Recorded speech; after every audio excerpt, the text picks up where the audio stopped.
परम पुरुष शौर्य पांडुरंग मुरारी कमल नयन हासं गोपिका चित्तारी प्रगट निकट शोभे रुक्मिणी रम्यवाणी सदय धवल हासं विठ्ठलं चिन्तयामि पीठे तटे भीमरथ्यां वरं कुण्डलीकाय धरन्ते समागत्य तिष्ठं समानन्दकन्दं परब्रह्मलिङ्गं भजे पांडुरंगं पांडुरंगा करू प्रथम नमन दुसरे चरण संतांचिया त्यांच्या कृपादाने कथेचा विस्तारू बाबाजी सद्गुरु दास तुका कलावज्ञ जियोधरार्थावतारं कलंकांक तेजोधिका मोदिवत्रं खलानीश्वादा परोदार दक्षं समाधिस्थमूर्तिं वदे ज्ञानदीपम् ओम नमो ज्ञानेश्वरा करुणाकरा दयाळा तुमचा अनुग्रह लाधलो पावन झालो चराचरी गुरुर ब्रह्मा गुरुर विष्णू गुरुर देवो महेश्वरा गुरुर साक्षात परब्रह्म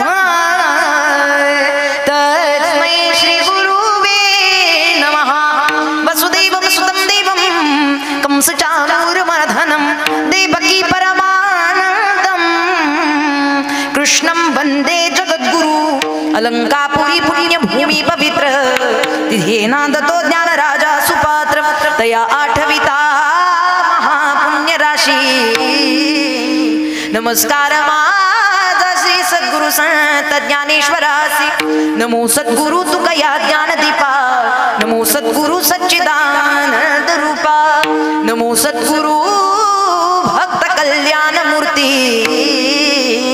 नमो सद्गुरु भास्करा पूर्ण कीर्ती जयाची केली स्मरण होय सकळ विद्येचे अधिकरण त्याची वंतु श्री चरण श्री गुरूंचे ते नमस्कारो आता मस्तक हे पाया मस्तक हे पाया वारकरी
उद्धराया कारण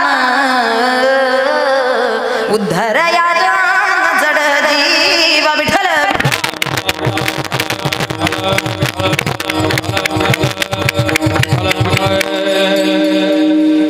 प्राप्त प्रसंगी प्राप्त स्थळी श्री कीर्तन रूपी सेवेकरिता निवडलेला घेतलेला अभंग महाराष्ट्र भूषण पंचम वेद निर्माते काल ज्यांचा 375वा वैकुंठ गमन सोहळा बीजोत्सव आपण या ठिकाणी साजरा केला. तुम्हा आम्हा साधकांचे मायबाप आणि आपल्यासारख्या अज्ञानी जड जीवाचा उद्धार करण्याचं सामर्थ्य आणि साधन आपल्यापर्यंत ज्यांनी अगदी सहजतेनं पोहोचवलं,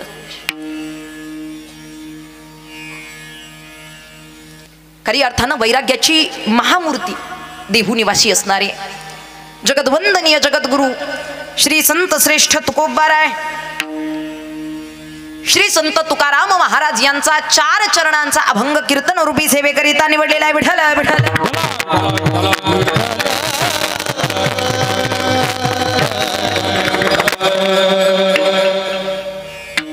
आणि या अभंगाच्या माध्यमातून जगद्गुरु श्री संत तुकोबाराय संत महात्म्य प्रतिपादन करतात. मुळातच आपल्या जीवाला उद्धारण्याकरिता संत दर्शनाची संत वचनाची फार मोठी गरज आहे. कारण त्याच्याशिवाय आपला हा उद्धार घडू शकत नाही. कोणी किती जरी स्वतःच्या बळानं परमार्थ करायला गेलं तरी इतकं गोड सांगतात ज्ञानोबाराय, मनोमार्गे गेला तो तेथेची मुकला पण हरिपाठी स्थिरावला तोची धन्य. संत विचाराचा आधार घेतल्याशिवाय, संत दर्शनाशिवाय, संत भेटीशिवाय आणि संत महात्म्य कळाल्याशिवाय आपल्या जीवनाचा उद्धार करू शकत नाही, घडू शकत नाही. आणि म्हणूनच आपल्याला खरी अर्थानं संत महात्म्य कळावं. सध्याच्या काळात बरीच जण अशी आहेत जी आम्हालाही म्हणतात ताई आम्हाला ते संत कळत नाही, पटत नाही. आणि का म्हणून त्यांचं ऐकायचं, का संतांचं ऐकायचं, का संतांचं दर्शन घ्यायचं, काय केलं असं संतांनी? तुम्ही जन्माला आल्यानंतर आपण बाकी काही कर्तृत्व करा अगर करू नका. जन्माला आल्यानंतर आपल्याला वेगळा परमार्थ करता येईल किंवा नाही येईल, इतर काही गोष्टी आपल्याला चांगल्या घडतील किंवा न घडतील, पण जन्माला आल्यानंतर या मनुष्य देहाला आल्यानंतर तिघांचे आपल्यावरती उपकार आहेत आणि त्या उपकारातून उतराई होण्याचा प्रयत्न मात्र आपण केला पाहिजे. तिघांचे आपल्यावरती उपकार आहेत. तुम्ही बाकीच्या गोष्टीला जाणा अगर जाणू नका, पण या 3 जणांना जाणून त्यांच्या उपकारातून उतराई होण्याचा प्रयत्न केला पाहिजे. तिघांना जाणलं आलं पाहिजे. पहिला जाणता आलं पाहिजे देवाला, कारण भगवंतानी आपल्यावरती उपकार केलेला आहे. जेने हा जीव दिला तयाच्या करीन चिंता जग जीवनारा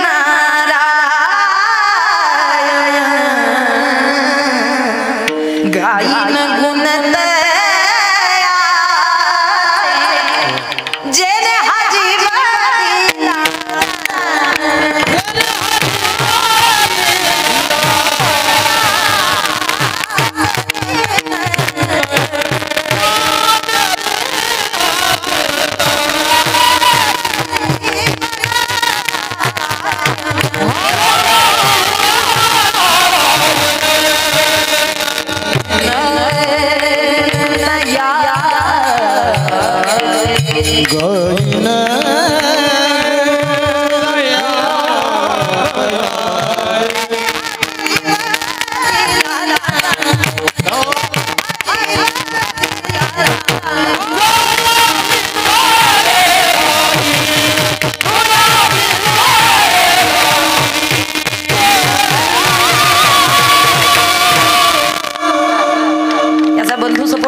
काही टेन्शन नाही बरं का.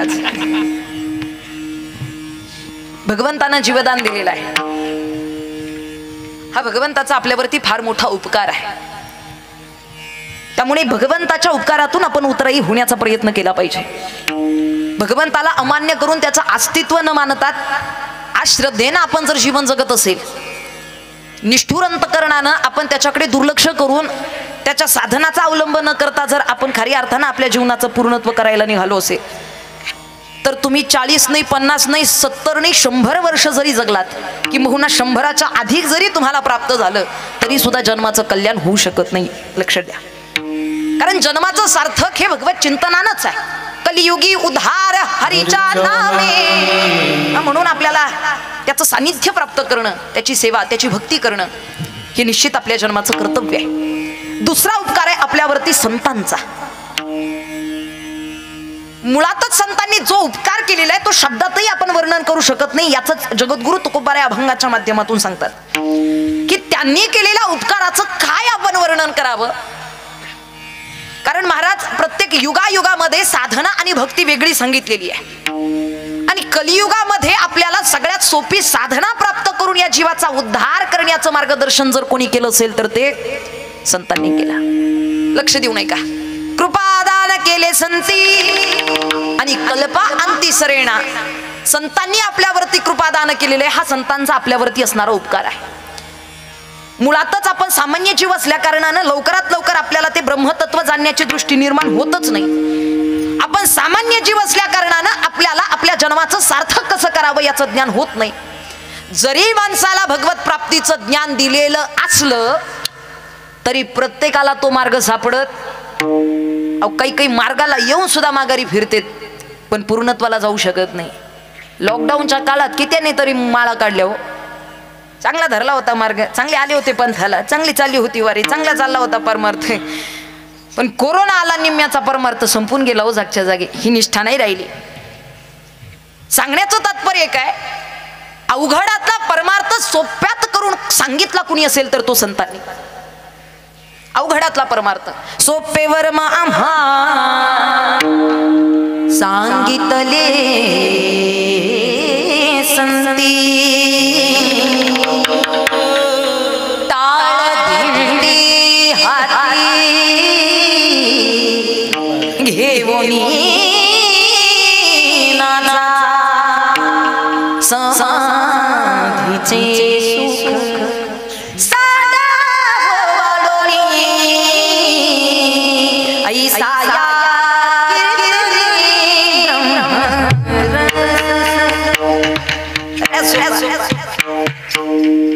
आपल्याला परमार्थाचं ज्ञान करून दिलं ते संतांनी. सोपं साधन आपल्यापर्यंत पोहोचवलं ते संतांनी. आणि म्हणून संतांचा उपकार आपल्यावरती किती आहे हे शब्दात सुद्धा वर्णन करता येत नाही. लक्षात घ्या, प्रत्येकाला ते ब्रह्मतत्व कळत नाही. बहुनान जन्म नामंते ज्ञान वर्णन प्रबध्यते वासुदेव सर्वमितीन महात्मा सुदुर्लभ. अनेक जन्माच्या अंती असा एखादाच कोणीतरी आहे ज्याला ते ब्रह्मतत्व जाणता येतं. प्रत्येकाला ते कळत नाही.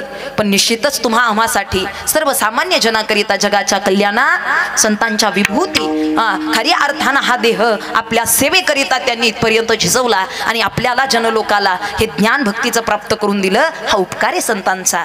आणि तिसरा उपकार आहे आपल्यावरती आई वडिलांचा. पहिला भगवंताचा, दुसरा संतांचा आणि तिसरा आई बापाचा. असे तिघांचे उपकार आपल्यावरती आहेत. जन्मात काही करता आलं नाही तरी चालेल, पण या तिघांच्या उपकारातून उत्तराई होण्याचा प्रयत्न प्रत्येकानं केला पाहिजे. श्रोत्यांनी दिलेल्या मानधनापेक्षा श्रोत्यांच्या प्रतिसादाची अपेक्षा जास्त राहते. लक्षात ठेवा. त्यामुळे वक्ता कोणी का असेना, राजकीय क्षेत्रातला पुढारी नेता असो किंवा वारकरी संप्रदायातील कीर्तनकार असो, प्रतिसाद देणं हे श्रोत्याचं आद्य कर्तव्य आहे. त्यामुळे बरं वाटलं तर निदान असं तरी करत चला, आणि नाही बरं वाटलं तर असं करा, राग नाही येणार पण प्रतिसाद देत चला. विठाला फार मोठा उपकार संतांचा आहे. आणि अभंगाच्या माध्यमातून संत महात्म्य प्रतिपादन करत असताना जगद्गुरु तुकोबाराय खरी अर्थानं आई वडिलांची उपमा देऊन संतांचं महात्म्य सांगत असताना आपल्या जीवनामध्ये त्यांचं महात्म्य काय, स्थान काय आणि कशाकरिता जीवनाचं प्रयोजन संतांच्या काय असतं याचं ज्ञान आपल्याला करून देतात. या ठिकाणी आज गोड अशा नियोजनामध्ये पवित्र अशा तीर्थक्षेत्र विसापूर या नगरीमध्ये सुरू असलेला जगद्गुरु तुकोबाराय बीजोत्सव, तसेच श्री संत निळोबाराय महाराज पुण्यतिथी निमित्त व विश्वगुरु श्री संत निवृत्तीनाथ महाराजांच्या 752वे जन्म महोत्सवी वर्षानिमित्त सुरू असलेला हा त्रिदिनीय अखंड हरिनाम सप्ताह एकदा जोरदार टाळी वाजवा. या कीर्तन महोत्सवात फार सुंदर असं आयोजन नियोजन करून आपल्या सर्वांपर्यंत भक्तीचा फार मोठा लाभ आमचे बंधुस्थानी असणारे महाराष्ट्रातील नामांकित कीर्तनकार आणि खरी अर्थानं सर्वांच्याच अंतःकरणामध्ये त्यांचं स्थान आहे बरं का. कारण एखादा वक्ता असेल, एखादा कोणी असेल, समाजात तुम्ही कोणत्याही क्षेत्रात कार्य करा, समाज तुम्हाला कधी स्वीकारतो, तुमच्याजवळ धन असेल, पद असेल म्हणून समाज स्वीकारतो अशातला भाग नाही बरं का. इकडे लक्ष द्या. समाज कुणाला स्वीकारतो आणि समाज कधी स्वीकारतो, आहारात ज्याच्या सत्व आहे, वागण्यात ज्याच्या तत्व आहे आणि बोलण्यात ज्याच्या ममत्व आहे त्यालाच खरं जीवनात महत्व आहे. निवांत वाजवा आपले.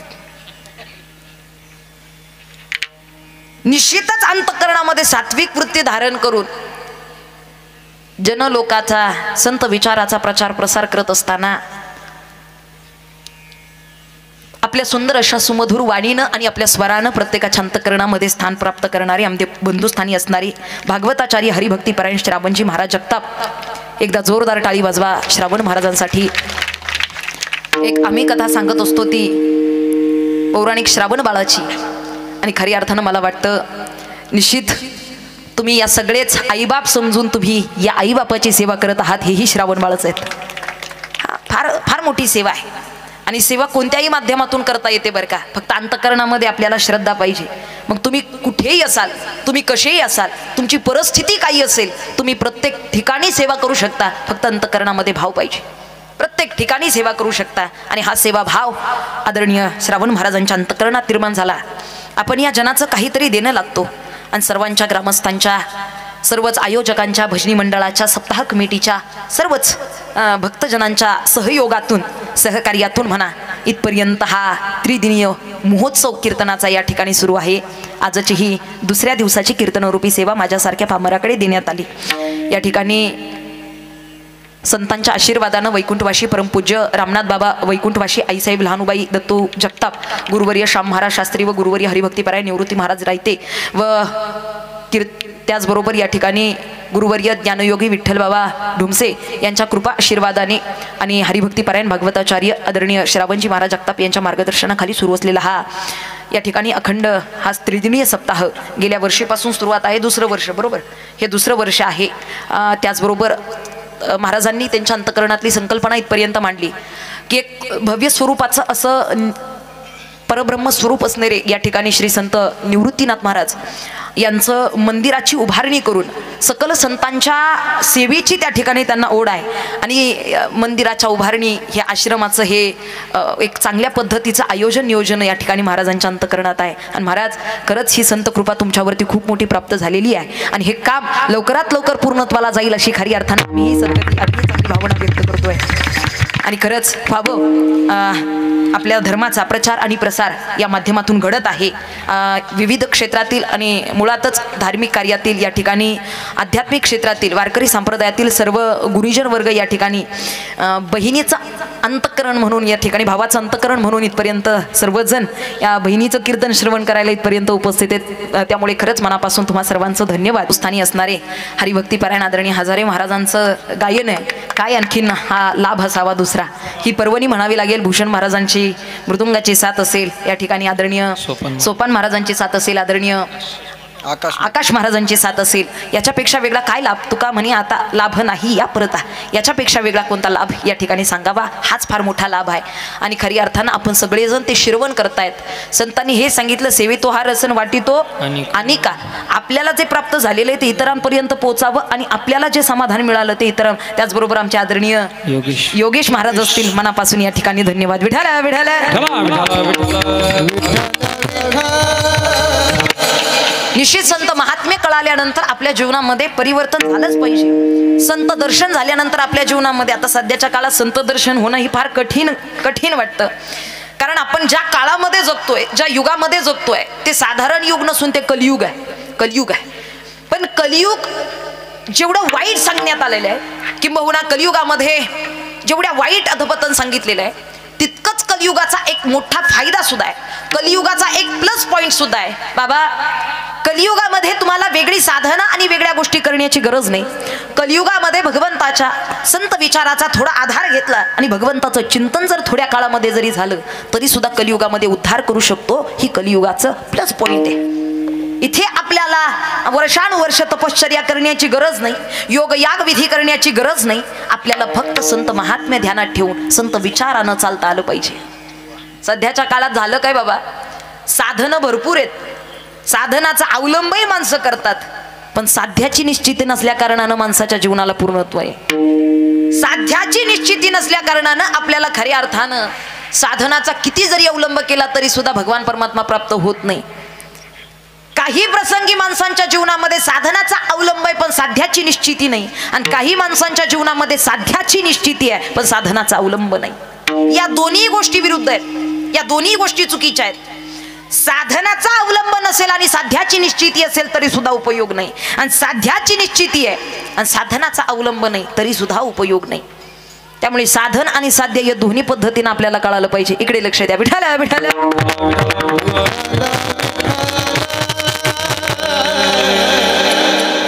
आणि निश्चितच हे आपल्यापर्यंत संत महात्म्याच्या माध्यमातून पोहोचत असतं. काही लोक मानतात, काही लोक मानत नाही. संत विचाराला प्रत्येकाला जाणता येत नाही बाबा, त्या प्रकारची बुद्धी प्रत्येकाची नसते. प्रत्येकामध्ये भिन्न भिन्न भाव आहे, प्रत्येकाचे विचार भिन्न भिन्न आहेत. आणि सध्याच्या काळात थोडंसं शिक्षण, थोडं एज्युकेशन वाढलं असल्या कारणानं, आधुनिकता वाढली असल्या कारणानं, ज्ञान विज्ञान प्रगत झालं असल्या कारणानं अधिक प्रमाणामध्ये संत विचाराला नाकारण्यात सुद्धा येतं बरं का. मी ते मानत नाही, हे कीर्तन भजन आपल्याला जमत नाही, हे असलं काही आपल्याला पटत नाही. पटणं न पटणं भाग आहे का हा. एक जण म्हणला, ताई काय हो संतन, काय देव, कुठला देव, कसलं भजन, कसले विचार, काय तुम्ही आज लोक चंद्रावर जायला लागले आणि तुम्ही काय विचार सांगत बसले.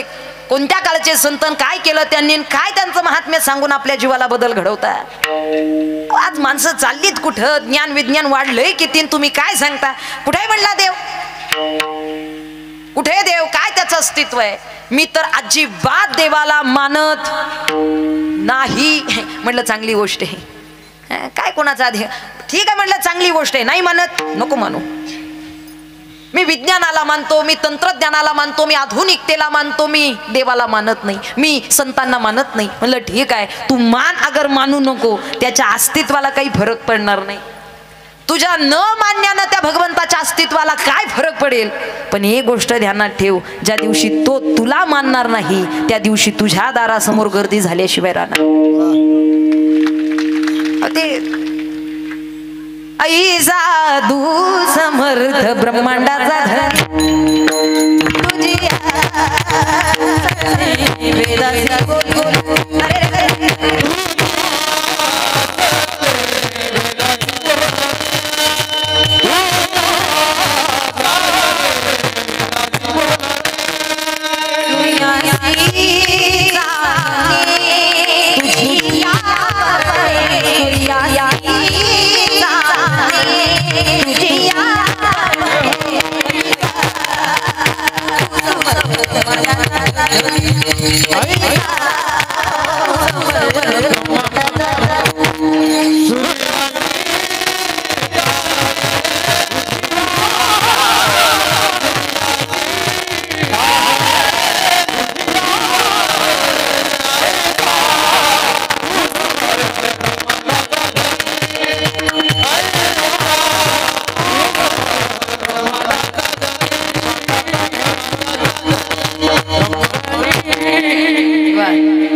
खरी अर्थानं त्याचं अस्तित्व अमान्य करून आपल्या जीवनात आपण काय प्राप्त करून घेणार आहे. संत विचार अमान्य करून आपण काय जीवन प्राप्त करणार आहे. निश्चितच आपल्यावरती फार मोठा उपकार आहे. निळा म्हणे आईसे संत आणि कृपावंत सुख सिंधू, आपल्यावरती फार मोठी कृपा संतांची आहे आणि याचं ज्ञान आपल्याला व्हावं. ज्ञान नाही असं मी म्हणत नाही बरं का. इथं आलेला सगळा जनसमुदाय आपण हरिदास आहोत, भक्ती करणारे आहोत, पारमार्थिक आहोत. मुळातच इथं बसलेलीच काय, फक्त विसापूर मधलीच काय, फक्त येवल्यामधलीच काय, किंबहुना फक्त महाराष्ट्रातलीच काय, तर उभी मनुष्य जात ही भजनशीळ आहे. देखे मनुष्य जात सकळ. मुळातच माणसाचा स्वभाव भजनशील आहे. मग इथे संतांना भगवंताला नाकारण्याची गोष्ट येतेच कुठं. याच दे गाडे देवा ते बजा याच दे गाडे देवा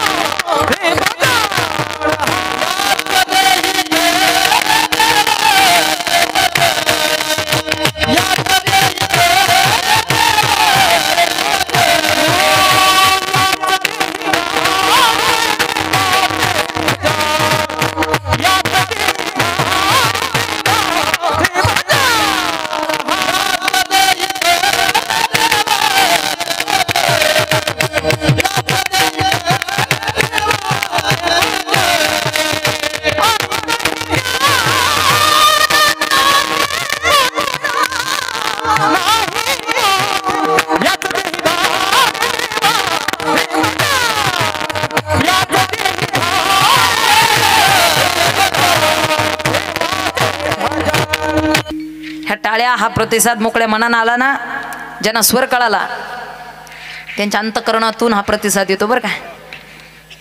त्यामुळे कीर्तनात बसल्यानंतर थोडाफार स्वर कळावा, थोडाफार ताल कळावा. दोन्ही कळत नाही ते असेच बघत बसतात नेमकं चाललंय काय. काही काही तर असे बघत बसतात, आपल्याला वाटतं आपला स्वर चुकला का काय, पण त्यांना कळत नाही. ते कीर्तन झाल्यावर कळतं. काय उपयोग आहे. किती चांगल्या रागात गा, त्यांना रागच येतो. आता जाणीव होत नाही, स्वर कळत नाही. कळावा. स्वर हा ईश्वराकडे नेण्याचा फार गोड मार्ग आहे बरं का, फार गोड मार्ग आहे. मी म्हणत असते ज्यांना स्वर कळाला त्यांना स्वर्ग कळाला. स्वर चांगला कळाला तर त्याच्यापेक्षा वेगळा स्वर्ग काय असेल. कदाचित तोच स्वर्ग असू शकतो, पण हे ज्याला जाणीव असेल त्याला त्याचा आनंद घेता येतो. काही लोकांना कीर्तनातला कुठला स्वर कळत नाही, त्यांना काही फरकच पडत नाही.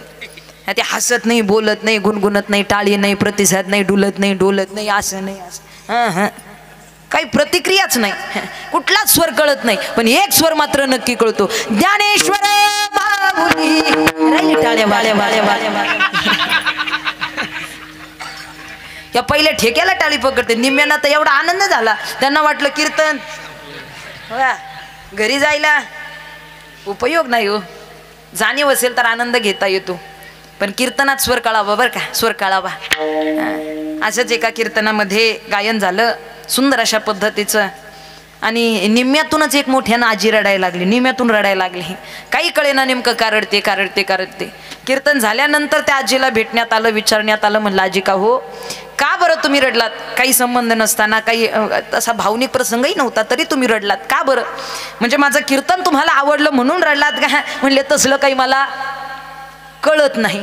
म्हणलं तसलं म्हणजे नेमकं. म्हणले कीर्तन मी कधी ऐकलं नाही, मला हे काही कळत नाही. बरं ठीक आहे, नसेल कीर्तनातलं काही कळालं, पण निदान स्वर कळाला म्हणून रडलात का. म्हणले त्यांचंही मला काही कळत, त्यांचंही मला काही कळत नाही. म्हटलं स्वर नाही कळाला, बरं ठीक आहे, किंवा एखादा ताल एखादा बोल कळाला म्हणून तुम्ही रडला असाल. अहो म्हणले महाराज त्यातलंही मला काही कळत नाही. म्हटलं कीर्तन कळत नाही, स्वर कळत नाही, ताल कळत नाही, मग तुम्ही रडला कशाला, काय नेमकं कारण आहे. आजी म्हटल्या ताई मी कधीच कीर्तनाला आले नाही, पहिल्यांदा मी कीर्तनाला आले. म्हटलं तुम्ही रडला का ते कारण सांगा. ताई मला यातलं काही कळत नाही, मला स्वर नाही, ताल नाही, कीर्तन मला काही कळत नाही. म्हटलं का रडलात आजी, का रडला.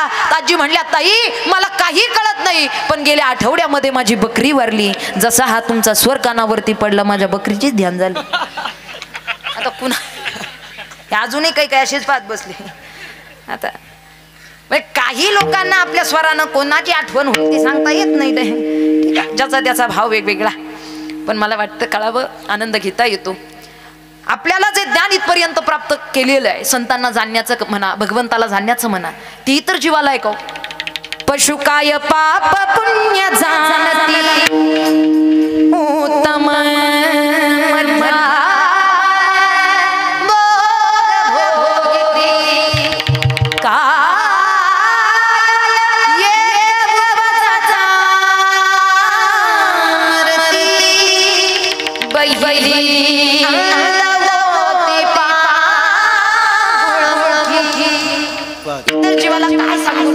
त्याचं ज्ञान कळणार आहे. त्यामुळे आपल्याला अट्टहास केलेला आहे की तुम्ही जाणार जाणार. कळावं. पण काय कळावं, जगद्गुरु तुकोबाराय अभंगाच्या माध्यमातून संत आपल्या जीवनामध्ये कोणत्या स्थानावरती आहेत. जगद्गुरु तुकोबाराय त्या संतांना आईबाप म्हणून म्हणतात. आता आईबाप हा वेगळा शब्द नसून आईबाप हा पारमार्थिक दृष्ट्या एकच शब्द आहे बरं का. आईबाप हा भिन्न नाही, पण जर त्याला जर भिन्न करायचं म्हटलं, त्याची जर फोड केली, आई आणि बाप जर वेगळा केला तर आपल्या लक्षात येईल. आई म्हणण्यासाठी संतांचं काहीतरी एक विशिष्ट लक्षण जगद्गुरु तुकोबारायांनी ध्यानात घेतलेले आहे, आणि बाप म्हणण्याकरिता सुद्धा एक विशिष्ट लक्षण जगद्गुरु तुकोबारायांनी ध्यानात घेतलेले आहे. आई म्हणत असताना संतांमधला कोणता गुण जगद्गुरु तुकोबाराय ध्यानात ठेवतात, आणि बाप उच्चारण करत असताना जगद्गुरु तुकोबाराय संतांमधला कोणता गुण घेतात, हे फार महत्वाचं आहे. आता हे अभंगामध्येच दडलेलं आहे. दुसऱ्या आणि तिसऱ्या चरणामध्ये आपल्याला आई आणि बाप लक्षात येईल. दुसऱ्या चरणामध्ये जेव्हा जगद्गुरु तुकोबाराय सांगतात तेव्हा आईचं वर्णन आहे, आणि तिसऱ्या चरणामध्ये जेव्हा वर्णन करतात तेव्हा बापाचं वर्णन आहे. कारण आईच्या अंतःकरणातलं मातृत्व, आईच्या अंतःकरणातला कळवळा, कारण हित जाणणं हे आईचं अंतःकरण आहे. हे बा, मुलं 1 असो, 2 असो, 3 असो, 4 असो, 5 मुलं असली, आणि 5 मुलं असली तरी सुद्धा आईची 5 मुलांविषयीची भिन्नता असते का हो प्रेमात? 5 लेकरं असली तरी सुद्धा आई सगळ्यांवरती समान प्रेम करते. प्रत्येक पोराच्या हितासाठी, प्रत्येक पोरासाठी आई तितकीच खऱ्या अर्थानं निश्चित अंतःकरणातून जुरत असते. प्रत्येक पोराचं चांगलं व्हावं हेच आईचं अंतःकरण असतं.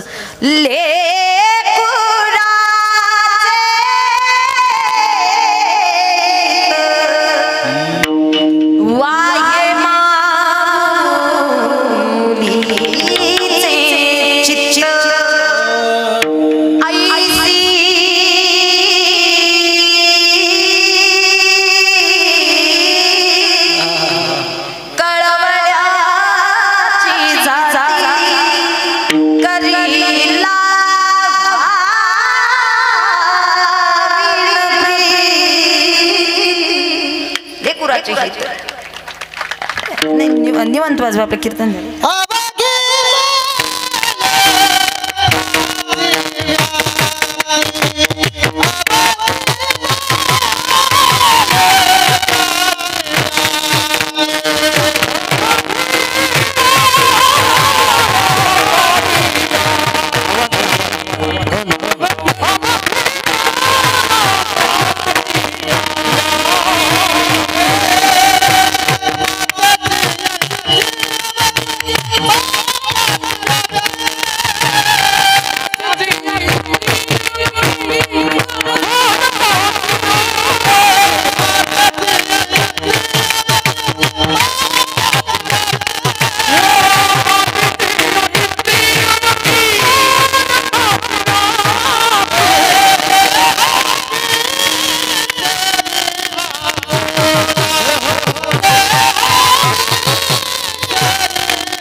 निश्चित मातेची या चित्ती अवघी बालकाची व्याप्ती, लेकुराचं हित वाहे माऊलीचे चित्त.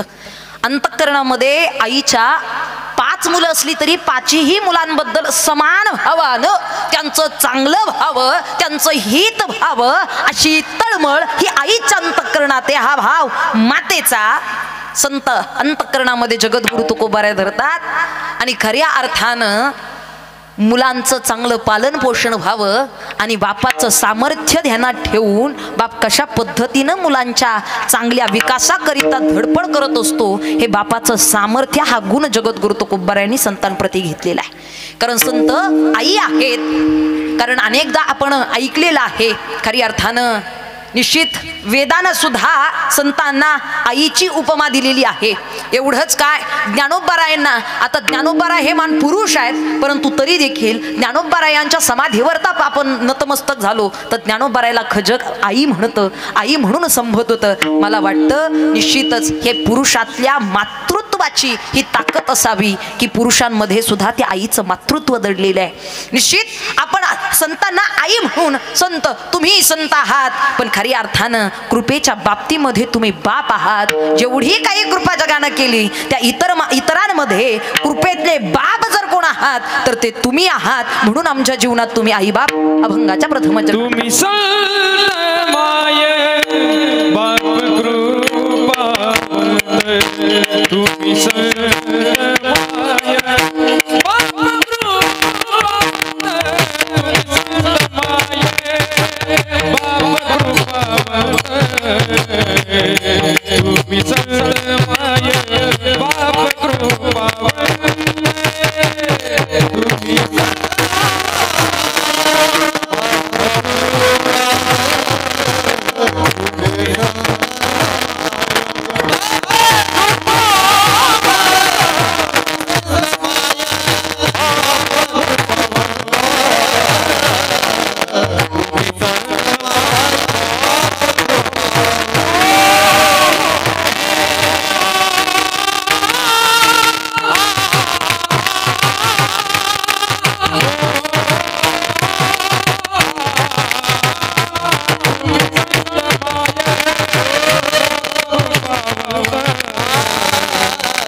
कळवळा वाटतो तसं संतांना जगात कोणी चांगला असो, कोणी वाईट असो, कोणी राजा असो, कोणी रंक असो, कोणी कसाही असो, पण प्रत्येकाचं हित व्हावं, चांगलं व्हावं आणि प्रत्येकाच्या जन्माचं सार्थक व्हावं हा भाव संतांच्या अंतःकरणातला लक्षात ठेवा.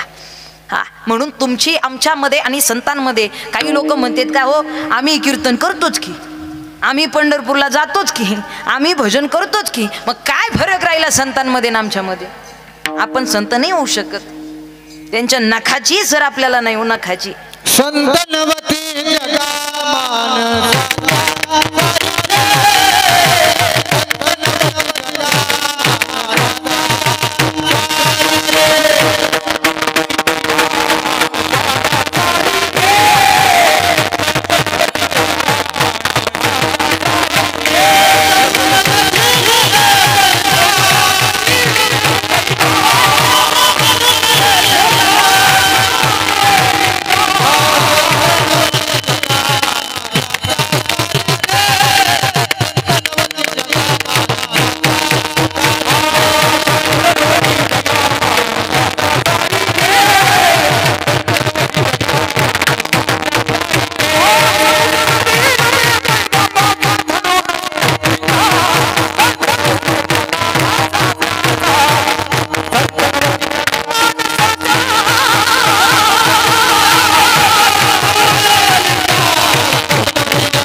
म्हणू नये गंगा आणि पाषाण म्हणू नये लिंगा आणि संत नव्हती जगा माणसाच्या सारखे.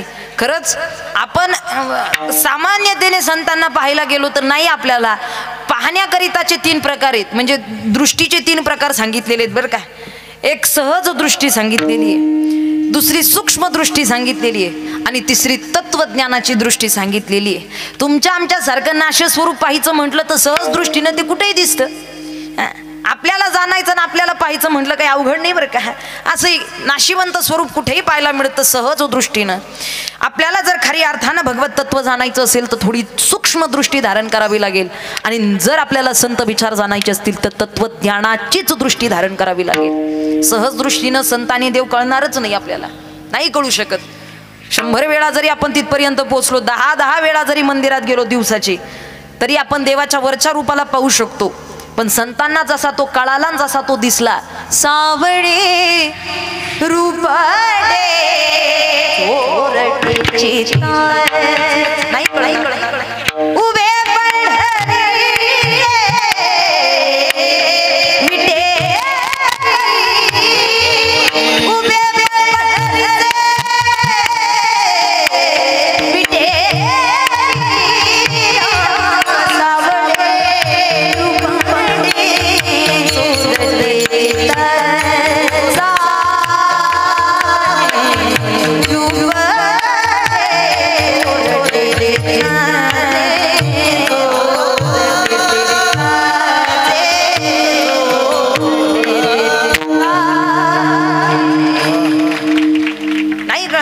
सुंदर ते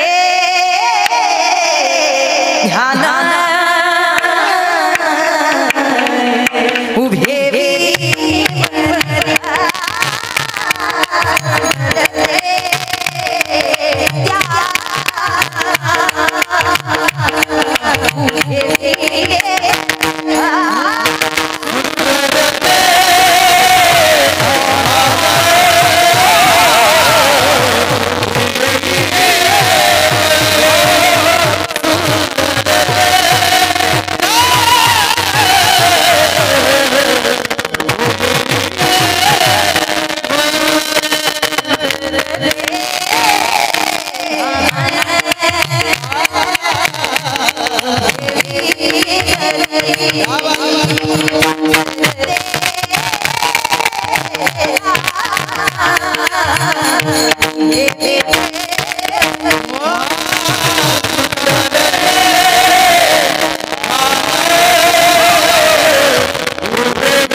सामान्य दृष्टीनं सहज दृष्टीनं नाही ते तत्व कळणार. जर खरंच जाणायचं असेल ना तर आपल्याला तत्वज्ञानाचीच दृष्टी धारण करावी लागेल. संतांनी त्या तत्वज्ञानाच्या दृष्टीनं पाहिलं आणि म्हणून त्यांना इतरांमधला भेद कधीच द्वैत अद्वैत असा भाव त्यांच्या अंतःकरणात नव्हताच. अरे बाबा, कोणी पापी असला काय तरी त्याचा उद्धार करायचा आणि कुणी पुण्यवान असला काय तरी त्याचा उद्धार करायचा. सगळे समान अशा पद्धतीचा भाव संतांच्या अंतःकरणात. आणि हाच आईचा हिताचा कळवळा संतांच्या अंतःकरणात जगद्गुरु तुकोबारायांनी व्यक्त केला. तुम्ही संत माय आणि बापही तुम्ही आहात. बापही तुम्ही आहात. ज्यावेळी श्री संत ज्ञानेश्वर महाराजांचा समाधी सोहळा त्या ठिकाणी समाधीस्थ ज्ञानोबाराय होत आहेत, तेव्हा एका बाजूला वेदानं ज्ञानोबारायांना आई म्हणावं आणि दुसऱ्या बाजूला नामदेव महाराजांना ज्ञानेश्वर महाराजांना बाप म्हणून सांगावं. नामा म्हणे आता लोपला दिनकर आणि बाप ज्ञानेश्वर समाधीस्थ.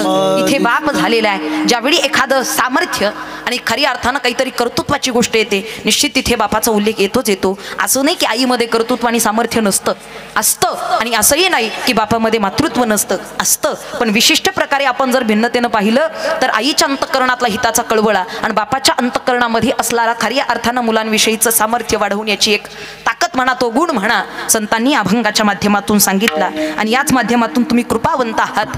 आणि एवढं सगळं असून सुद्धा, एवढी उपमा देऊन सुद्धा जगद्गुरु तुकोबाराय सांगतात कायमी पतित कीर्तिवान. आता मुळात इथे एक प्रश्न असा निर्माण होतो, जगद्गुरु तुकोबाराय म्हणजे संतांचं महात्म्य कळालं की आई स्वरूप आहेत, ते वडिलां स्वरूप आहे आणि ते कृपावंत आहेत, अशा तिन्ही बाजू त्यांच्या लक्षात आल्या. पण एवढं सगळं जाणून सुद्धा ते स्वतःला पतित म्हणून घेतात. कशा कारणानं बरं? काय कारण असेल पतित म्हणून घेण्याचं?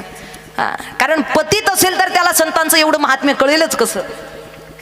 कारण पतित असणाऱ्याला एवढं महात्म्य कळू शकत नाही. आणि जर एवढं महात्म्य संतांचं त्यांना कळालं असेल तर तो पतित असू शकत नाही. विठ्ठल विठ्ठल. पण कशासाठी पतित?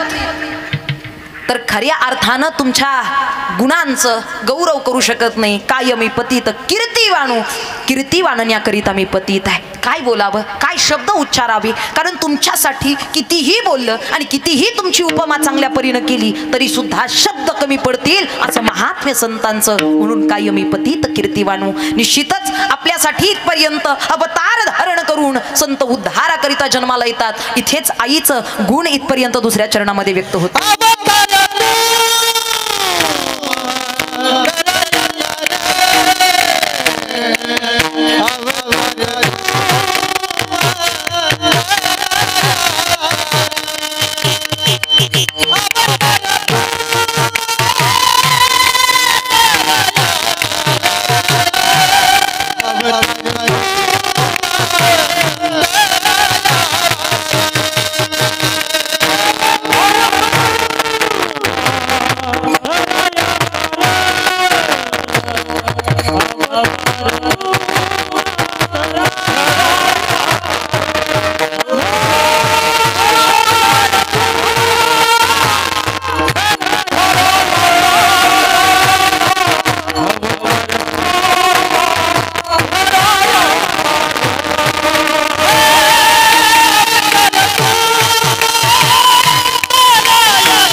अजून एकदा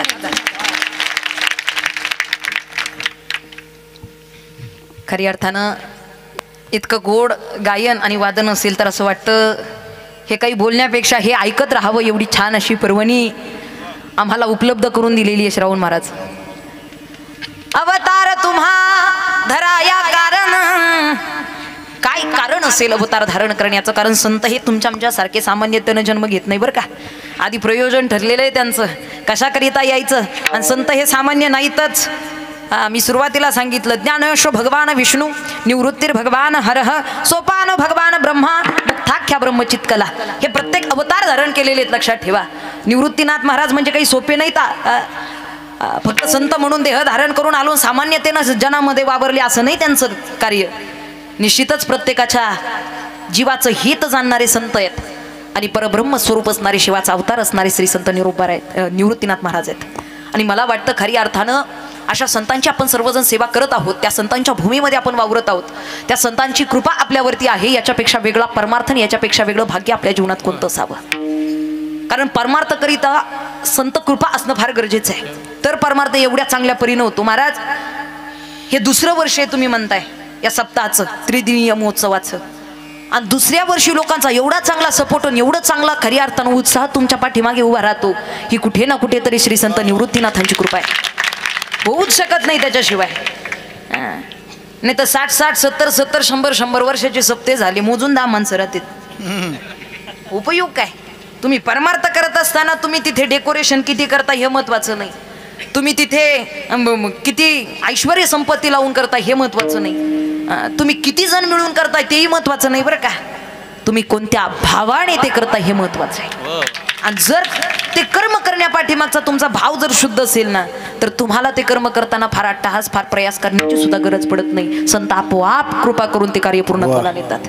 एवढी ताकद आहे संतांची. फक्त आपल्याला त्यांच्या विचारांची जोड धरता आली पाहिजे बस. एक फार गोड उदाहरण आहे, फार गोड. आजी लेकरू असतं, रडत मूल, आणि आई काहीतरी कामामध्ये व्यस्त आहे. आता कामामध्ये आई व्यस्त असल्या कारणानं ती पोराकडे जास्त लक्ष नाही देऊ शकत, आणि मुलगा रडायला लागतो, मोठमोठ्यानं जोरजोरात रडायला लागतो. आई काय करते हो, सुरुवातीला एखादं खेळणं फेकते. खेळणं अडकलं त्याच्यात, अडकलं, गुंतलं त्याच्यात, मंतर गुंतलं म्हणून ती खेळणं फेकते. पण पोरगं ते खेळणंही बाजूला सारतं. जर खरंच त्या लेकराला आईच हवी असेल तर ते खेळण्याकडे पाहत सुद्धा नाही बरं का. जर लेकराला खरंच आई हवी असेल तर ते खेळणं दूर लोटतं. आई काय करते, एखादं चॉकलेट घेते आणि त्याच्याकडे फेकते. ते चॉकलेट सुद्धा पाहत नाही, कारण त्याला चॉकलेट पाहिजे का, त्याला खेळणं नको, त्याला चॉकलेट नको. आई घरातल्या कोणा व्यक्तीला सांगते, हो कोणीतरी त्याला घ्या, एवढी भांडी झाली म्हणजे मी त्याला घ्यायला मोकळं, एवढी भांडी होऊ द्यात, एवढं काम होऊ द्यात, एवढं आटोपलं की मी घेते. पण तो पुरतं तुम्ही त्याला समजवा. पण कोणाच्या सांगण्यावरती आणि कोणी घेतलं तरी ते पोरगं ऐकत नाही. मग नंतर मात्र आईचा नाविलाज होतो आणि खऱ्या अर्थानं तिला सगळ्या हातातलं काम सोडून त्या लेकराला उचलून घ्यावंच लागतं. लक्षात आलं का तुमच्या माझा भाव काय मला मांडायचा आहे? आपण संतांच्या विचारांना असं चिकटलं पाहिजे की खऱ्या अर्थानं या जगातले कितीही विषय आपल्या जवळ येण्याचा प्रयत्न केला, जगातले किती विकार आपल्यापर्यंत येण्याचा प्रयत्न केला, सगळ्यांकडे दुर्लक्ष करून आपण संतांना आई म्हणून खऱ्या अर्थानं त्यांना अंतःकरणामध्ये स्थान देऊन निश्चितच त्यांच्या प्राप्तीकरिता जगलं पाहिजे. आणि जर आपण इतरांकडे दुर्लक्ष करून आपण फक्त आणि फक्त संत प्राप्तीची अपेक्षा धरू ना, तर संत आपोआप हातातलं सगळं काम सोडून आपल्याकडे धावत येतात. हे अंतःकरण आहे आईचं. तुम्ही संत माय बाप कृपा बंद काय येऊ शकत नाही. फक्त आपलं ध्येय निश्चित असलं पाहिजे. सध्याच्या काळात काय झालं महाराज, ध्येय निश्चित नाही हो माणसाचं. मोबाईल जसा हँग झाला तशी माणसं हँग झालेली आहेत आता सध्याच्या काळात, आणि तीही रिफ्रेश करणं, रिस्टार्ट करणं फार गरजेचं राहिलेलं आहे. कोण्या मोबाईल शॉपिंगमध्ये नाही, कीर्तना महोत्सवामध्येच ते रिस्टार्ट आणि रिफ्रेश होऊ शकतं. माइंड फ्रेश हे मनोरुग्ण झालेली आहेत ना, असे कीर्तनाला येऊन बसतेत महाराज, मनोरुग्ण झालेले. ते 2 तासात असे नाचायला लागतात आनंदामध्ये. कारण खऱ्या अर्थानं आता बाह्य रंगानं माणूस भरपूर बदललेला आहे, पण माणसाचा अंतरंग इतकं वाईट झालेलं आहे. हे जे काही प्रकार समाजामध्ये पाहायला मिळतात आपल्याला, हे प्रकार घडण्याचं कारण काय, तर बाह्य रंगानं माणूस सुशिक्षित झाला, बाह्य रंगानं माणूस दिसायला चांगला झाला. याला निर्मळ केलं माणसानं, याला ते लाईक बॉय वापरतंय, डेटॉल वापरतंय, संतूर वापरतंय, गोदरेज नंबर, महिला मंडळ 1, 2 अजून आलाच नाही.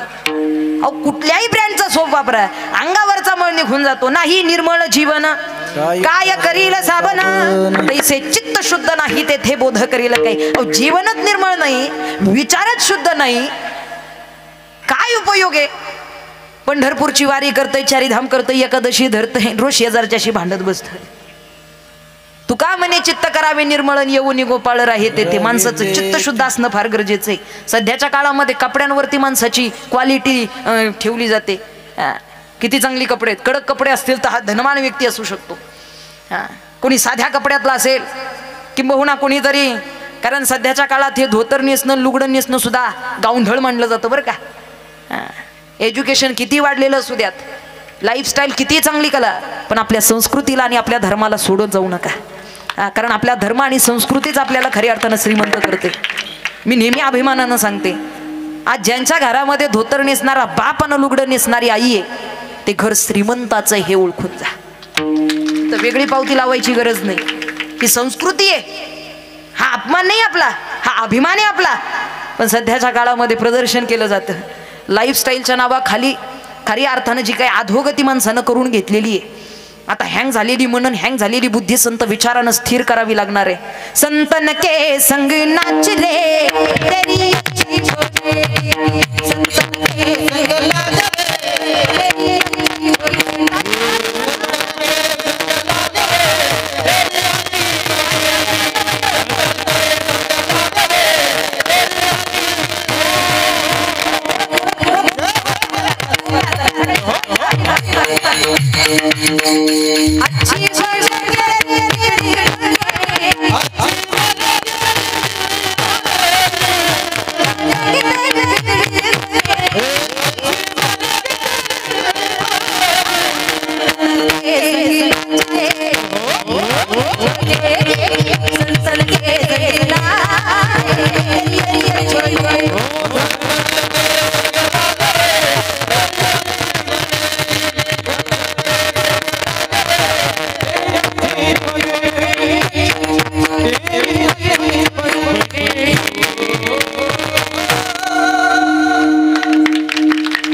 संत संगतीचं सुख फार मोठं आहे आणि कदाचित ते आपल्याला प्राप्त व्हावं. संतांसारखं मी मगाशी बोलून गेले की आपल्याला तत्वज्ञानाच्या दृष्टीनं संत जाणता येतील. आणि आपण परमार्थ केला ना, आपण वारी केली ना, आपण भजन केलं म्हणून आपण संत झालो तसं नाही. संतांनी त्यांच्या जीवनामध्ये काय वैराग्य धारण केलेले आहे आणि जीवन जगत असताना किती हाल आणि किती कष्ट त्यांना सोसावे लागलेले आहेत. आपण चरित्र भाग पाहिल्यानंतर आपल्या लक्षात येतं खरी अर्थानं चारी निवृत्ती ज्ञानदेव सोपान मुक्ताई चारी भावंडांना आज आपण त्यांच्या चरणांवरती नतमस्तक होण्यासाठी तळमळ करतो, त्यांच्या भेटीसाठी, त्यांच्या दर्शनाकरिता तळमळ करतो. पण लक्षात ठेवा, ज्या काळामध्ये साक्षात ते कार्य करत होते त्या काळात मात्र समाजाला त्यांची महती कळाली नाही. आणि असंच असतं समाजाचं महाराज. चांगल्याचं कौतुक लवकर करता येत नाही. चांगल्याला फार झिजावं लागतं, चांगल्याला फार तापावं लागतं, चांगल्याला देह शरीर कष्ट करून खरी अर्थानं झिजवावं लागतं. तेव्हा कुठं समुदायापर्यंत खरी अर्थानं ते कार्य पोहोचतं. संतांनी जड जीवाचा उद्धार केला. उद्धार एवढं नाही, अवतार तुम्हा धराया कारण अवतार धारण करून आले. महाविष्णूचा अवतार, सखा माझा ज्ञानेश्वर, परब्रह्म स्वरूप असणारे महाशिवाचा सदाशिवाचा अवतार, खरी अर्थानं निवृत्तीदात भगवान शिवाचा अवतार आहेत. ब्रह्मा सोपाना तो झाला इथपर्यंत. सोपान महाराज या ठिकाणी सोपान काका म्हणजे आम्ही त्यांच्याच तालुक्यातले आहोत बरं का. आणि संत सोपान काकांची आमच्यावरती फार मोठी कृपा आहे. संत सोपान काका ब्रह्मदेवाचा अवतार आहेत आणि असे असणारे संत हे अवतार धारण करून आलेले आहेत. कशाकरिता? वाढावया सुख भक्ती भाव धर्म. इथे आईचा गुण निर्माण झाला की सुख देणं आणि निश्चितच इथपर्यंत जड जीवाचा उद्धार करणं हे आईचं कार्य आहे. जड जीवाचा उद्धार करणं म्हणजेच रेड्यामुखी वेद बोलवून जीवाचा उद्धार ज्ञानोबारायांनी केला. त्याचबरोबर ज्ञानेश्वरी सारखा ग्रंथ इथपर्यंत संपादन करून आपल्यापर्यंत पोहोचून खरी अर्थानं आपल्यासारख्या जडाचा उद्धार, भिंती चालून जडाचा उद्धार केला. आणि निश्चितच आपल्यासारख्या ज्ञानोबारायांनी ज्ञानेश्वरीच्या माध्यमातून आपल्यासारख्या सामान्य जनाचा उद्धार केला. जीव, जड आणि खरी अर्थानं जन या तिघांच्या उद्धाराकरिता संत अवतार धारण करून येतात. अवतार तुम्हा धरा या कारण उद्धर या जन जड जीव. या ठिकाणी अधिकच न बोलता आपल्या सर्वांनाच संत विचार प्राप्त झालेले आहेत. 2 दिवस, आजचा दुसरा दिवस दिवस उद्याही आहे, परवा काल आहे आणि खरंच फार मोठा योग या ठिकाणी आपल्याला प्राप्त झालेला आहे. त्यामुळे कुणी या लाभाला न चुकता निश्चितच प्रत्येक क्षणाला भगवंताचं चिंतन अंतःकरणामध्ये ठेवा. जीवनामध्ये चांगल्याची संगत धरू, संत विचाराची संगत का धरावी? कारण तेच आपल्याला मार्गदर्शन करत असतात. तेनेची पंथे चालू जाता न पडे गुंथा कोटे काही. कारण सध्याच्या काळात येणारं सुख, आपल्या जीवनात येणारं दुःख, आपल्या जीवनातलं यश, आपल्या जीवनातलं अपयश, महाराज आपण कुणाचं ऐकतोय आणि कुणाच्या सानिध्यात आहे याच्यावरती अवलंबून आहे. दुसरं कुणी आपलं वाईट करत नाही, आपले विचार आणि आपली संगत. आज चांगले विचार आणि चांगली संगत प्राप्त होणं फार गरजेचं आहे. मी म्हणेल चांगली संगतही मिळणं ही फार कठीण झालेलं आहे सध्याच्या काळात. 100 चांगले मित्र नाही कमवता आले तरी चालतील, कारण एवढा मोठा सप्ताह म्हणजे मित्रांचा फार मोठा सपोर्ट आहे. ही सगळी सखे सोयरी इथपर्यंत तुम्हाला भेटलेली आहेत. 100 चांगले मित्र नाही कमवता आले चालतील, पण एक वाईट मित्र आपल्या जीवनामध्ये ऍड करून घेऊ नका. कारण एक वाईट मित्र आपल्या जीवनाची अधोगती कधी करेल हे सांगता येत नाही. चांगलं नाही करता आलं ठीक आहे, पण वाईट करणाऱ्याच्या संगतीमध्ये जगू नका. वाईटाचं गुणगान करत बसू नका. सध्याच्या काळामध्ये तुका म्हणे सत्य कर्म व्हावे सायन घातली या भय. चांगल्याचं कौतुक नसेल करतायत ठीक आहे, नका करू चांगल्याचं कौतुक, पण किमान वाईटाचं तरी जय जयकार करत बसू नका. हे जग असं झालंय, एकाच्या घरात जातंय, दुसऱ्याचा चिवडा खातंय, तिसऱ्याच्या गाडीत बसून त्याला निवडून देतंय. हे जग आहे बाबा. पण आपण कुणाच्या संगतीत राहिलं पाहिजे. ठीक आहे, आपल्याला अधिकचं काही प्राप्त नाही करायचं, पण संगत तरी चांगली माणसानं धरली पाहिजे. मित्र तू एक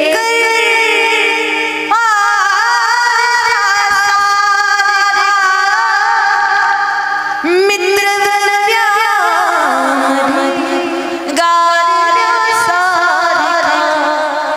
दुःख अडवा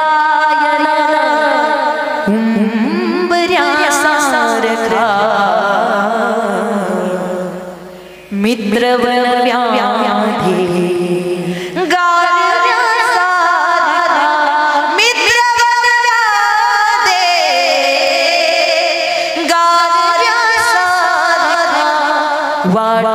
चुकणार नाही जीवन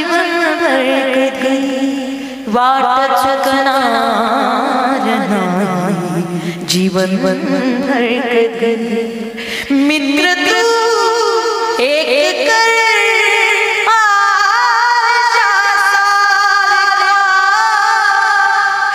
मित्र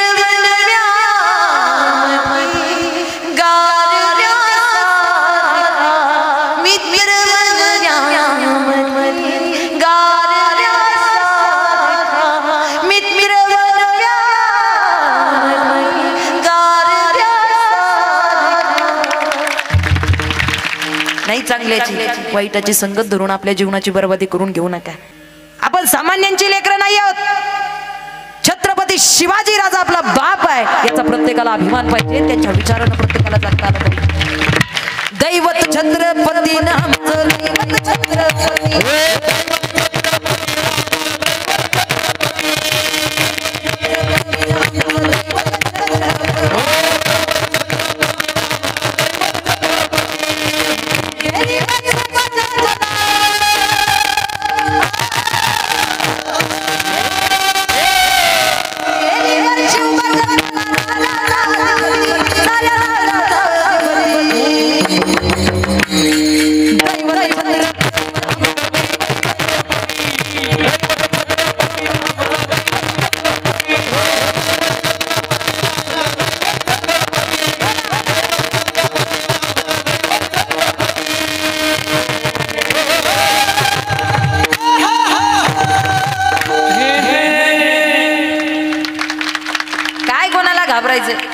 घाबरायचं नाही म्हणून नडायचं पण नाही बरं का.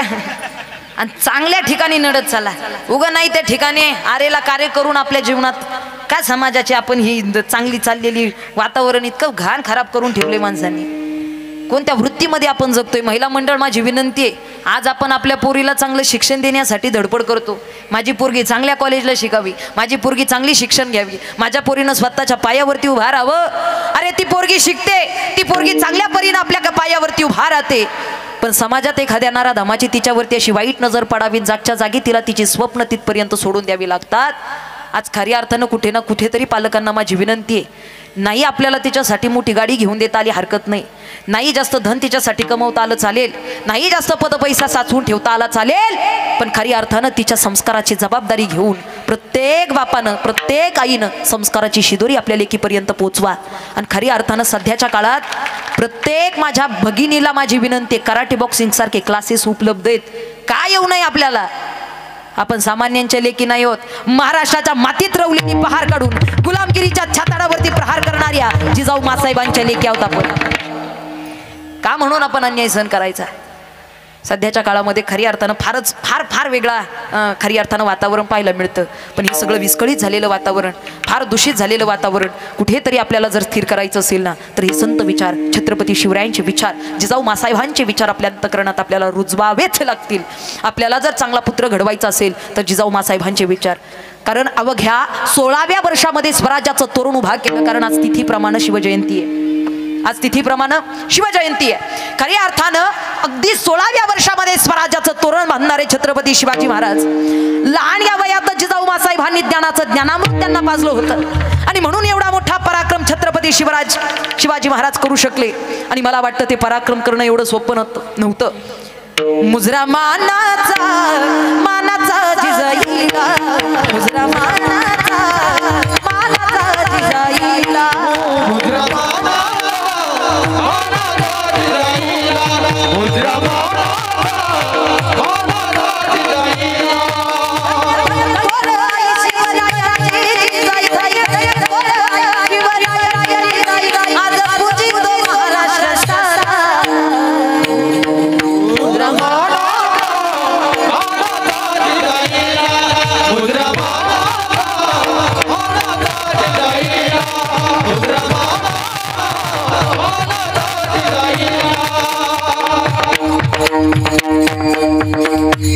आडासारखा अफजल खान पाडणं सोपं नव्हतं. राजांचा व्याख्यान ऐकत असताना किंवा चरित्र भाग ऐकत असताना आपण त्यांचे पराक्रम सांगत असतो, पण ते पराक्रम करणं एवढं सोपं नसतं. ते धाडस कुठून निर्माण झालं असेल तर ते आईच्या संस्काराची गोष्ट आहे. म्हणून प्रत्येक महिलेला माझी विनंती आहे, प्रत्येक आईला माझी विनंती आहे, आज आपल्या मुलांजवळ संस्कार द्या, आज आपल्या मुलांना संस्कार द्या. छत्रपती शिवाजी महाराजांना स्वराज्य व्हावं ही श्रींची इच्छा. अगदी 2 मिनिटं घेणार आहे, फक्त 2 मिनिटं, अधिकचा वेळ घेणार नाही मी, फक्त 2 मिनिटं. झाली का? छत्रपती शिवाजी महाराजांना जीवनामध्ये अनेक पराक्रम केले आणि त्यातला मोठा पराक्रम म्हणजे अफजल खानाला मारणं. हा खऱ्या अर्थानं एवढं सोपं नव्हतं. आदिलशहाची आई बडी बेगम यांनी पैजेचा विडा बांधला होता शिवाजी महाराजांना पकडण्यासाठी. आणि छत्रपती शिवरायांना कोण पकडून आणेल? कोणी बहादूर उठला नाही, पण अफजल खान उठला, हाताच्या मुठी ओढल्या, डोळे लाल बुंद झाले आणि खान पुढे आला आणि भर दरबारात सांगू लागला, मैं पकड कर लाऊंगा उस शिवाजी को जिंदा या मुर्दा. आणि खानानं पैजेचा विडा उचलला. फौज सोबत घेऊन खान महाराष्ट्राच्या दिशेनं चाल करून आला. पण खानाच्या ध्यानात आलं, महाराष्ट्रात पहिलं छत्रपती शिवाजी राजाला पकडणं योग्य नाही. राजाला ताकद देणारी ती भवानी आई आहे. पहिला तुळजापुरावरती धाव घालून गेला आणि ज्यावेळी खान तुळजापुरात गेला त्यावेळी देवीच्या नावाचा गोंधळ चालू होता. अरे खानाच्या कानावरती देवीच्या नावाचा संबळ ऐकू आला. संबळ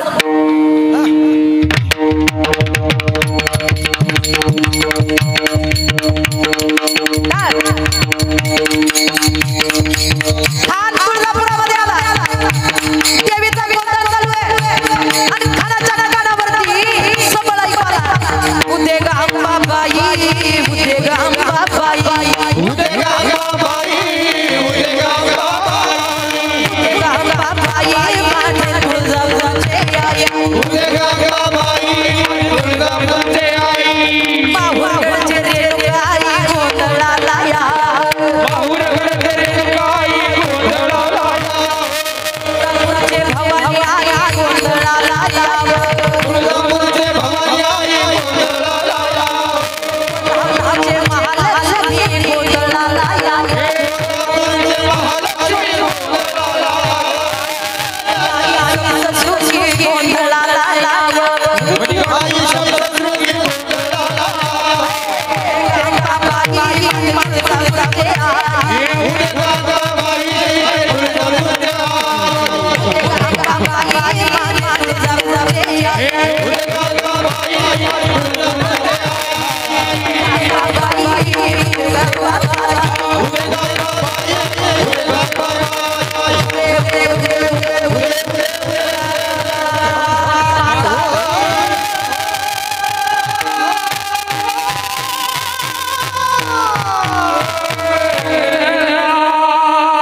तुळजापूर झालं, पंढरपूर झालं, शिंगापूर झालं. अरे दैवी दैवतांच्या मूर्ती फोडत फोडायला होता. समोर दिसत त्याला चिरडत होता.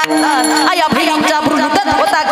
नाही बघवलं माझ्या राजाला, नाही पाहवलं. खरी अर्थानं या स्वराज्यातल्या आया बहिणींच्या आबरूसाठी स्वराज्य निर्माण झालं, एवढं ध्यानात ठेवा. आणि आज छत्रपती शिवाजी राजांचं नाव घेऊन हे आया बहिणींक वाकडी नजर टाकतात. आपण कुणाच्या विचारांचं अनुकरण करतोय? राजांच्या विचारांचं अनुकरण प्रत्येकाच्या अंतःकरणात असलं पाहिजे. नाही चांगलं जास्त काही करता आलं पण वाईट तरी करू नका. चांगला परमार्थ वाढवता नाही आला पण परमार्थ कमी करण्याचं तरी काम करू नका. नाही धर्म टिकवता आला निदान धर्म मातीत घालण्याचं तरी काम करू नका. विठ्ठल विठ्ठल. निज धर्म हा चोखडा, नाम उच्चारू घडा घडा. पास आपल्याला भगवंताचं नामचिंतन करायचं, संत विचारांचा आधार घेऊन खरी अर्थानं आपल्या जीवनाची सद्गती प्राप्त करायची. तुम्ही संत माय बाप कृपावंत कायमी पतित कीर्तिवाणू अवतार तुम्हा धराया कारण. हे पहा, उद्धार या जड जीवा, जड जनजीवाचा उद्धार करणं हे सामर्थ्य, ही हिताचा कळवळा आईच्या अंतःकरणातला आहे. आणि खऱ्या अर्थानं वडिलांचं सामर्थ्य सांगण्यासाठी, कारण आई आणि वडिलांमध्ये हा आता मुलं नाहीत लहान समोर बसलेली, पण चला प्रामुख्यानं मुलं आईला जास्त घाबरतात का वडिलांना जास्त घाबरतात? साहजिक आहे. कुणाला जास्त घाबरतात मुलं? हा, आता वडील आईला घाबरतात तो वेगळा भाग, पण मुलं मात्र आईपेक्षा वडिलांना जास्त घाबरते. कुठेतरी तो धाक असतोच बरं का. तसं संतांच्या अंतःकरणामध्ये जवळ घेऊन लेकुरवाळापणा तो मातृत्वही आहे. आणि कुठे ना कुठेतरी आपल्याला घडवण्याच्या उद्देशानं आपल्या सुखाच्या मध्ये, आपल्या धर्मामध्ये, आपल्या भक्तीमध्ये वाढ करण्याचं सामर्थ्य हे संतांच्या अंतःकरणात आहे. म्हणून वाढावया सुख भक्तिभाव धर्म कुळाचारी नाम विठोबाचे. तिसऱ्या चरणामध्ये जगद्गुरु तुकोबारे व्यक्त करतात. खरी अर्थाने सामर्थ्य वडिलांच्या अंगातला गुण घेऊन तुम्ही संत माय बाप कृपावंत कायमी पतित कीर्तिवानू अशा पद्धतीचं वर्णन जगद्गुरु तुकोबारे करतात. आपल्या सर्वांच्याच अंतःकरणामध्ये आज खरी अर्थानं संतांविषयीचा प्रेमभाव इथपर्यंत दिसतोय. कारण संतांनी आपल्यावरती फार मोठी कृपा केलेली आहे. आणि निश्चितच श्री संत निळोबारे असतील, श्री संत जगद्गुरु तुकोबारे असतील, श्री संत निवृत्तीनाथ महाराज असतील, आणि यांच्या सानिध्यात, यांच्या कृपा आशीर्वादात आपण सर्वजण या ठिकाणी निश्चित त्यांच्या विचारांच्या सानिध्यात आहोत. त्याच्यावरती आपल्याला सर्वांनाच भगवंताचं चिंतन करणं हे फार आनंदानं आणि आवडीचं काम असलं पाहिजे. त्यामुळे कोणीही न चुकता हाताने टाळी आणि मुखानं भगवंताचं चिंतन. विठोबा रखुमाई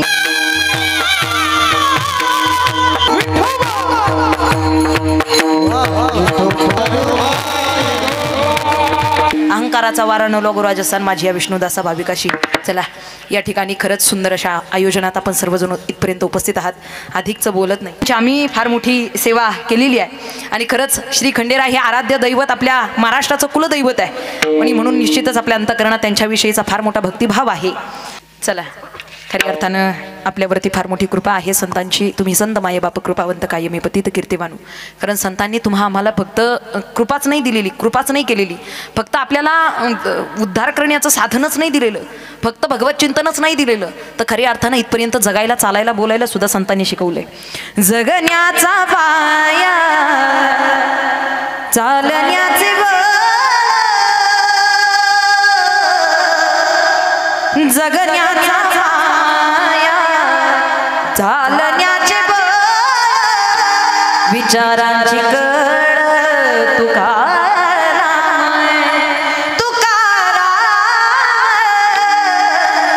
जगण्याचा पाया चालण्याचे जगण्याचा पाया चालण्याचे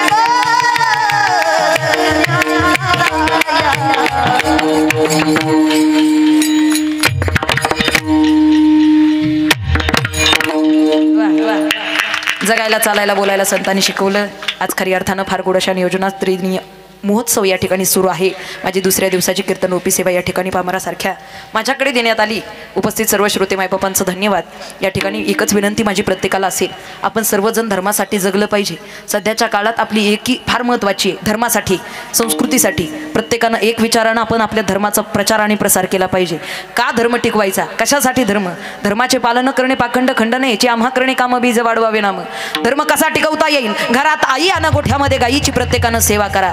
आजी, मी स्वतः गोसेवक आहे. भोर तालुक्यामध्ये रुक्मिणी खिलार गोशाळा या नावानं आमची वैयक्तिक गोशाळा आहे. भोर तालुक्यातील साळो आमचं गाव आणि भोर तालुक्यामध्ये त्या ठिकाणी आमची गोशाळा आहे. आणि या गोशाळेच्या माध्यमातून जातिवंत खिलार गाई आणि जातिवंत मोठ्या वळू त्या ठिकाणी बैलांची आम्ही सेवा करतोय. इंस्टाग्रामला किंवा यूट्यूबला जरी सर्च केलं रुक्मिणी खिलार गोशाळा तरी तुम्हाला पाहायला मिळेल.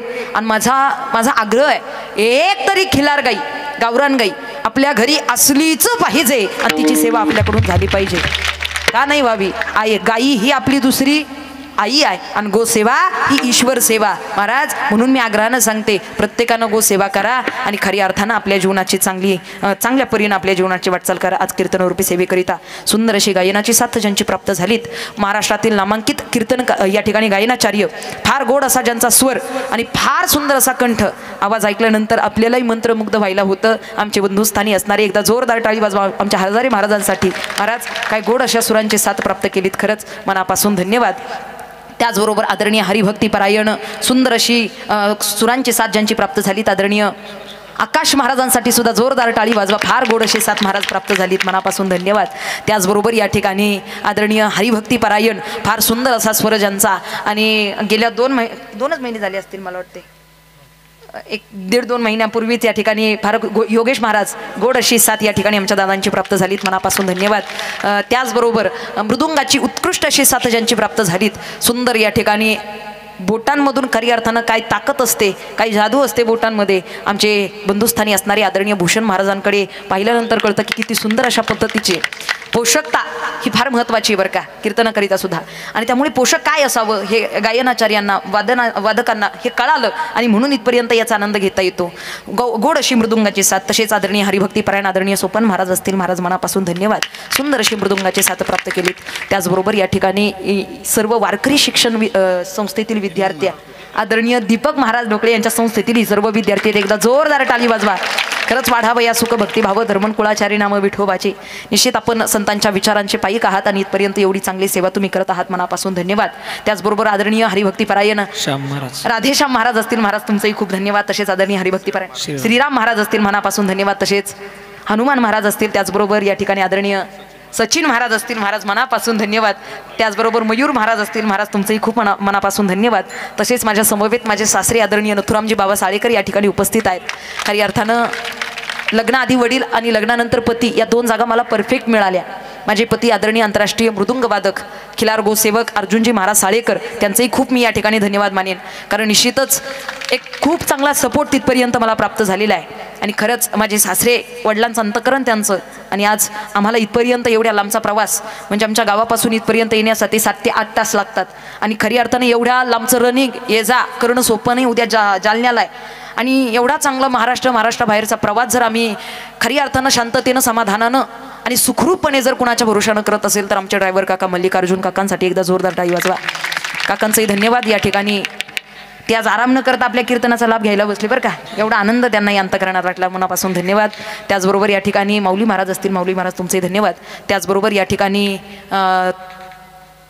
तळेगाववरून सुद्धा काही माणसं या ठिकाणी आमचे अविनाश भाऊ असतील, दादा आलेले आहेत, मनापासून धन्यवाद. त्याचबरोबर या ठिकाणी उपस्थित सर्व जनसमुदाय वारकरी संप्रदायावरती संतांवरती आणि खऱ्या अर्थानं एकदा जोरदार टाळी वाजवा. आपल्या सर्वांचे बंधुस्थानी असणारे श्रावणजी महाराज जगताप, खरी अर्थानं महाराजांवरती प्रेम करणारी सर्व माणसं आहेत. महाराज, इथे तुम्ही पद धन आणि ऐश्वर्य संपत्ती दाखवून नाही कोणी येत, पण आज तुमचा एका फोन आणि तुमचा एक शब्द जावा आणि खरी अर्थानं एवढा जनसमुदाय तुमच्या शब्दावरती इथपर्यंत उभा राहावा. मला वाटतं काय कमवलं असेल आणि काय कृपा केली असेल संतांनी तुमच्यावरती, तर ही कृपा केली आहे संतांनी तुमच्यावरती. खरंच मनापासून धन्यवाद. एकदा जोरदार टाळी वाजवा. त्याचबरोबर या ठिकाणी सोबदार बाबा तुमचंही मनापासून धन्यवाद. काय सुंदर अशा पद्धतीचं तुमचं खऱ्या अर्थानं पोशाखही तितका सुंदर आणि तुम्ही पाऊलही तितके छान खेळत होतात. त्याचबरोबर साऊंड सिस्टीमसाठी एकदा जोरदार टाळी वाजवा. दादा मनापासून धन्यवाद. हे बटणं फिरवणं एवढं सोपं नाही बरं का, ही फार मोठी कला आहे आणि मला वाटतं ती तुम्ही चांगल्या परीने अवगत करून इथपर्यंत परमार्थ वाढवण्याचं काम केलं. मनापासून धन्यवाद. अधिक न बोलता समोर बसलेल्या सर्व श्रोते मायबापांच्या चरणी नतमस्तक होते. माझ्या मायपित्यांच्या गुरूंच्या छत्रपती शिवरायांच्या, धर्मवीर संभाजीराजांच्या, जेजुरीच्या खंडेरायाच्या, सासवडच्या संत सोपान काकांच्या, श्री संत निवृत्तीनाथांच्या, श्री संत निळोबारायांच्या, श्री संत जगद्गुरु तुकोबारायांच्या चरणांवरती नतमस्तक होते. आणि खऱ्या अर्थानं चांगल्या परीचं कार्य, चांगल्या परीचं काम उत्तम उत्तम या ठिकाणी आदरणीय हरिभक्तीपरायण श्रावण महाराजांच्या हातून घडत राहावं अशी जनसेवा. कारण कंठ कोकिळा आहात तुम्ही, सूर फार गोड आहे तुमचा. म्हणजे अजूनपर्यंत साक्षात नाही ऐकण्याचा योग आला, पण खऱ्या अर्थानं तुम्हाला ऐकलेलं आहे आणि खरंच मनापासून धन्यवाद. असंच कार्य तुमच्या हातून घडत राहो हीच ईश्वरचरणी प्रार्थना. आपल्या सौभाग्यवती आमच्या आदरणीय ताई इथपर्यंत उपस्थित आहेत, मनापासून धन्यवाद. आणि त्याचबरोबर महाराष्ट्रातील कीर्तनकार असणारे आमच्या मोनिकाताई असतील, त्याचबरोबर अर्विकाताई असतील, मनापासून धन्यवाद. उपस्थित सर्व श्रोते मायबापांच्या चरणी नतमस्तक होते. या ठिकाणी सेवेला पुनर्विराम. ज्ञानेश्वर